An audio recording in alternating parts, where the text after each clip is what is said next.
మిత్రులకు శ్రేయోభిలాషులకు జనశ్రేణులకు గోపాలకృష్ణ లాగ్స్ నుంచి నూతన సంవత్సర శుభాకాంక్షలు.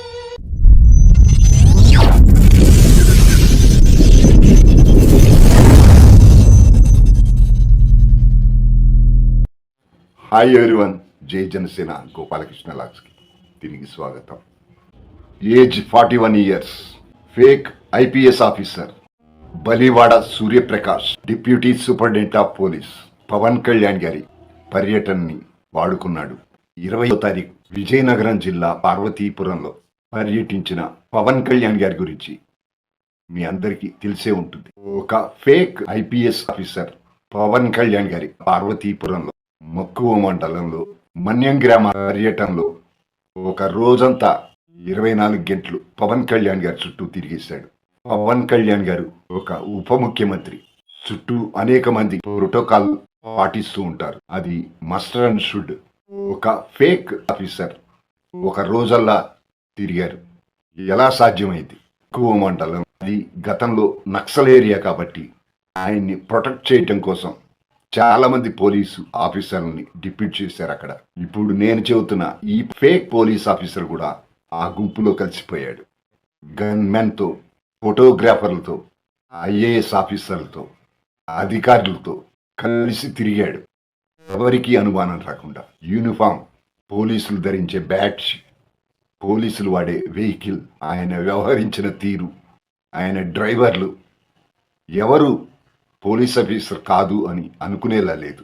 అంత బాగా యాక్ట్ చేశాడు. ఆస్కార్ అవార్డు ఇవ్వాలి ఆ వ్యక్తికి. అంత కాన్ఫిడెన్స్గా ఒరిజినల్ ఐపీఎస్ ఆఫీసర్ లాగానే నడుచుకున్నాడు. ప్రోటోకాల్లో కలిసిపోయాడు. కానిస్టేబుల్స్కి, గన్మెన్లకి ఆర్డర్లు ఇస్తున్నాడు, సూచనలు ఇచ్చాడు. ఒక సాధారణ వ్యక్తి, పవన్ కళ్యాణ్ లాంటి పవర్ఫుల్ లీడర్, ప్రజాదరణ ఉన్న నాయకుడు, ఒక ఉప ముఖ్యమంత్రి పర్యటనలో ప్రోటోకాల్ టీంలోకి ఎలా వచ్చాడు? అంత తెలివైన నేరస్తుడైన ఒక చిన్న క్లూ తప్పు చేస్తాడు, దొరికిపోతాడు. అదే జరిగింది. ఆ రోజు పవన్ కళ్యాణ్ గారి పర్యటనలో చాలా ఫోటోలు తీసుకున్నాడు. పవన్ కళ్యాణ్ గారి స్టేజ్ మీద ఉన్నప్పుడు ఒక్కసారి వాట్సాప్లో స్టేటస్గా పెట్టాడు. అదే తను చేసిన బిగ్గెస్ట్ మిస్టేక్. ఈ వాట్సాప్ ఫోటోలు ఎవరో ఒకరు ఇంటెలిజెంట్ ఉంటాడు కదా, వాళ్ళ దృష్టిలో పడ్డాడు. అనుమానం వచ్చింది. ఫైనల్గా అది ఇంటెలిజెన్స్ డిపార్ట్మెంట్కి చేరింది. ఈ అనుమానం ఇంటెలిజెన్స్ వాళ్ళు ఎంక్వైరీ చేస్తున్న టైంలో పవన్ కళ్యాణ్ గారి దృష్టికి వెళ్ళింది. అప్పటి వరకు పాపం పవన్ కళ్యాణ్ గారికి తెలియదు. ఆయన్ని కూడా కడప ప్రోగ్రాంలో అడ్రస్ చేశారు. ఒక ఐపీఎస్ అధికారి ముసుగులో ఒక వ్యక్తి తిరిగాడు, వచ్చాడు, మొత్తం ఫోటోలు తీసుకున్నాడు అంటే నేను అడిగాను, అసలు ఎవరన్నా ఒక ఐపీఎస్ స్థాయి అధికారి వస్తే ఎవరన్నా అడుగుతాం కదా, how come it polices overlook అంటే ఎందుకు దీన్ని చూడలేకపోయారు అనేది పేషీ అధికారులతో మాట్లాడుతూ ఉన్నారు. 20వ తారీఖు జరిగింది.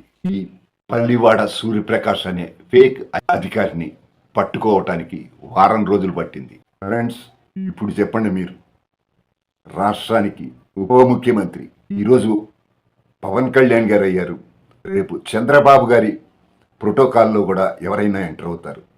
ఇంటెన్షన్ వేరేగా ఉండి విలువైన ప్రజాప్రతినిధులు మన గురించి నిత్యం పగలు రాత్రి ఆలోచిస్తారు. వాళ్ళకి ఇంత సునాయాసంగా ప్రోటోకాల్లోకి ఎంటర్ అయ్యేంతగా భద్రత బాధ్యతారాహిత్యమా? పవన్ కళ్యాణ్ గారి భద్రతలో ఇంత డొల్లతనమా? అతని ఇంటెన్షన్ వేరేగా ఉండి ఏదైనా అవాంఛనీయ సంఘటన జరిగితే ఏంటి పరిస్థితి? ఏమీ కాలేదు కాబట్టి సరిపోయింది. లేకపోతే భద్రతలో ఇంత డొల్లతనమా? అతని గురించి అలా ఉంచితే అసలు భద్రత విషయంలో మనం చర్చించుకోవాలి. అన్న వాంటెడ్లీ కావాలని ఇంకేదైనా ఇంటెన్షన్తో ఇది చేశారా అన్నది చూడాలి. హోంమంత్రి గారు సంఘటన జరిగిన తర్వాత తెలిసి చర్యలు తీసుకోవటం వేరు, ముందే జాగ్రత్త పడటం వేరు. పవన్ కళ్యాణ్ గారు ప్రజల్లో తిరిగే మనిషి, ప్రజలు కోరుకుంటున్నారు. ఎంతో విలువైన వ్యక్తి. ఈ మధ్యకాలంలో ఆయన ఇమేజ్ దేశవ్యాప్తంగా పెరిగింది. అలాగే ఆటోమేటిక్గా శత్రువులు కూడా పెరుగుతారు.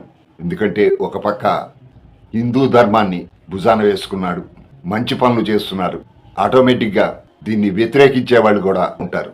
అటువంటి వ్యక్తికి ఎంత భద్రత ఉండాలి? ఇది వాంటెడ్లీ చేశారా, లేదా దీని వెనక ఏదైనా కుట్ర దాగి ఉందా? ఇలా శాంపిల్గా రెక్కి నిర్వహించారా? దీని వెనక ఎవరున్నారు? ఎందుకంటే ఆయన సనాతన ధర్మం గురించి మాట్లాడిన తర్వాత చాలామంది వ్యతిరేకిస్తున్నారు. అలాగే రాష్ట్రంలో మంచి పరిపాలన అందిస్తుంటే ఈయన ఎదుగుదలను సహించలేని వాళ్ళు ఇంతకు ముందు కూడా ఆయనకు బెదిరింపు కాల్స్ వచ్చాయి. జరగరాని జరిగితే దానికి బాధ్యత ఎవరు వహిస్తారు? అవినీతి మీద రాజీ లేని పోరాటం చేస్తున్నారు. సనాతన ధర్మం గురించి మాట్లాడుతున్నారు. సహజంగానే ఆయనకి శత్రువులు ఉంటారు.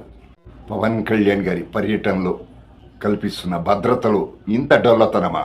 ప్రోటోకాల్లోకి ఒక వ్యక్తి వచ్చి పోలీస్ అధికారులేగా 24 అవర్స్ డ్యూటీ చేయటమా?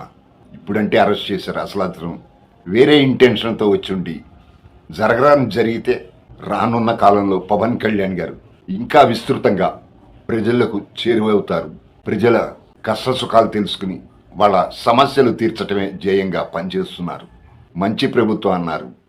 మనసున్న మనిషి, ఏ సమస్య ఉన్నా తక్షణమే తీరుస్తున్నారు. ప్రజల్లో తిరిగే మనిషి. ఆయన భద్రత విషయంలో ఇంత అలసత్వం పనికిరాదు.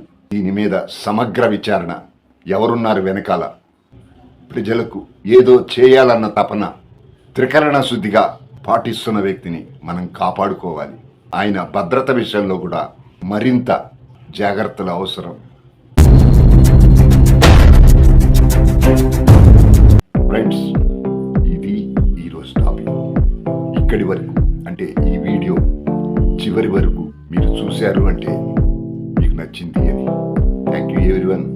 యూట్యూబ్ ఈ వీడియోని మరింత మందికి పుష్ చేసేలా తప్పకుండా లైక్ చేయండి, షేర్ చేయండి. ఈ కంటెంట్ మీద మీ అభిప్రాయాన్ని కామెంట్గా తెలియజేయండి.